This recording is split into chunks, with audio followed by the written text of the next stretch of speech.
Malo Lele.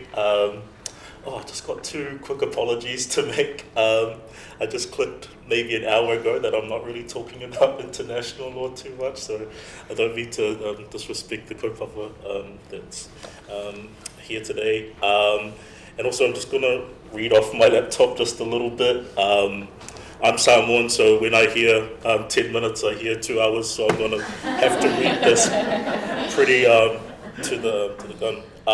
So I really want to address poverty and socioeconomic inequality. And if COVID's done anything, it's, as many people have said, it's exposed and exacerbated those inequities, especially those that are disproportionately facing our Māori and Asafo and refugee communities, with important intersections for women and people with disabilities as well. So there's a number of faulty government actions at play, from the poor recovery budget to the two-tiered welfare system, to the profit-centred wage subsidy scheme that for the most part allowed so many corporations and businesses to gain hundreds of thousands and $1 million profit, while heaps of our whānau became jobless and falling into deep financial struggle, if not poverty. And of course the stats and figures around this are still being sorted, but we know from the lived experiences, from the media, but also from activist campaigns, that things are getting a lot worse. But despite all of this bad picture, it's been said by some amazing dreamers like Naomi Klein and others back in March and April that COVID has provided us with some opportunities for transformation. And while our government has squandered these opportunities time and time again, it doesn't look like it's going to stop that for the next 3 years. For me, I'm reminded and told to keep the hope and keep the faith up from my Black Indigenous POC scholars and artists to never stop reimagining and putting forward ideas, no matter how silly they seem. And so there's been many ideas put out there recently: capital gains tax, wealth tax, and they're not looking too promising at the moment. But what's becoming more and more clear to me and many others is that the issue isn't just a lack of political will in our government, but rather a weak system in which lawmakers can't really be held accountable for maintaining and increasing inequality and poverty, despite an economic and global health crisis. So in other words, I wholeheartedly agree with scholars and activists like Tino Ngata that what we really need is constitutional transformation to give measures like capital gains tax and wealth tax a fair chance of becoming law. So something I want to explore is how we can strengthen economic, social, cultural rights under our obligations in the International Covenant that are both shaped by and in honour of obligations under Te Tiriti. As I'm sure many of you know, economic, social, cultural rights, they're not part of the NZ Bora as justiciable or non-justiciable for many reasons that Jeffrey Palmer put in the white paper, and they have been critiqued nicely by Joss Opie and Sylvia Bell and Daniel McDougall, to name a few.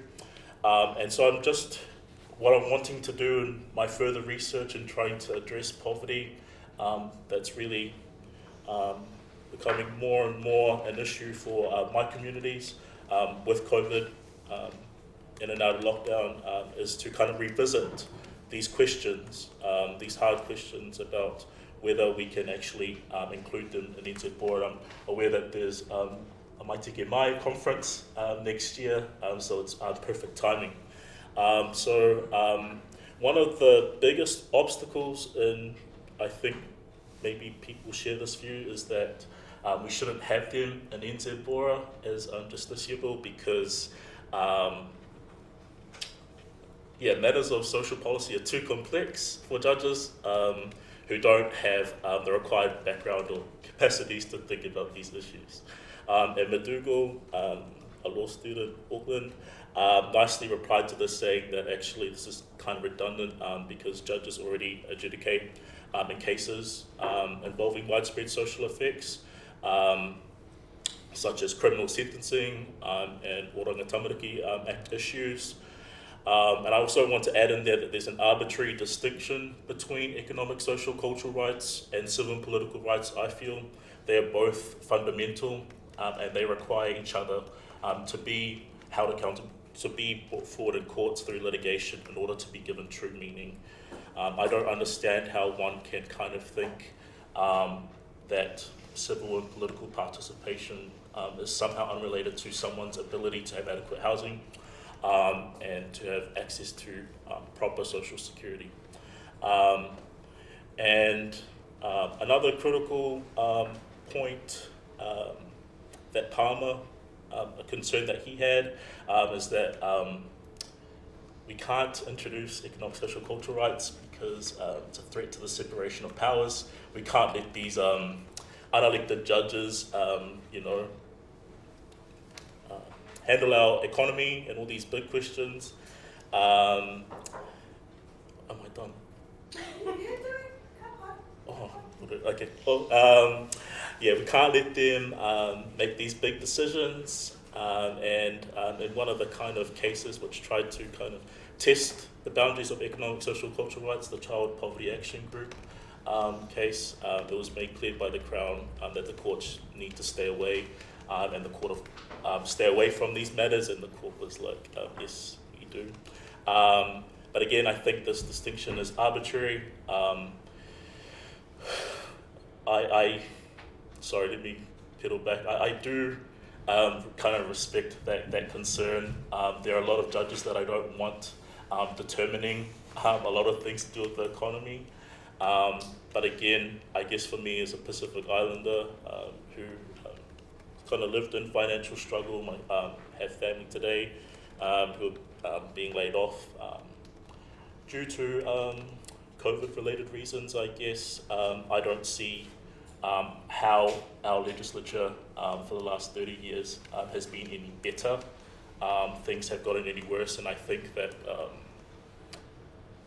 I think this 30-year experiment needs to come to an end, and we need to start thinking about whether that actually holds up or whether we're just making excuses. And I think that reasoning that judges can't be trusted kind of has a tinge of white privilege to it. I'm a critical race theorist, by the way, so I'm always trying to find racism in the law. And so when I see people kind of, or lawmakers kind of put forward that sort of thinking, that kind of cuts off our imagination and alternative ways of thinking about things, I kind of just get angry. Like, I understand at some point, but I'm always wanting to try new and different things. And yeah, I guess with Parliament, like I had hopes, but I think I have hope with the judiciary, which is still overwhelmingly white, male, wealthy, but there's an increasing diversity, I think there, the inclusion of Māori and Pasifika judges.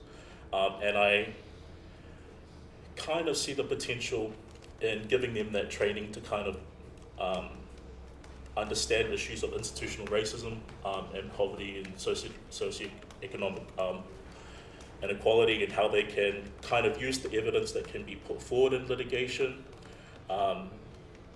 in a somewhat more transparent way than policies have been put forward to government departments. I trust them to kind of, I have hope, really, not trust them. I have hope that I can potentially trust them to kind of take on that new task. So that's all. Thank you so much.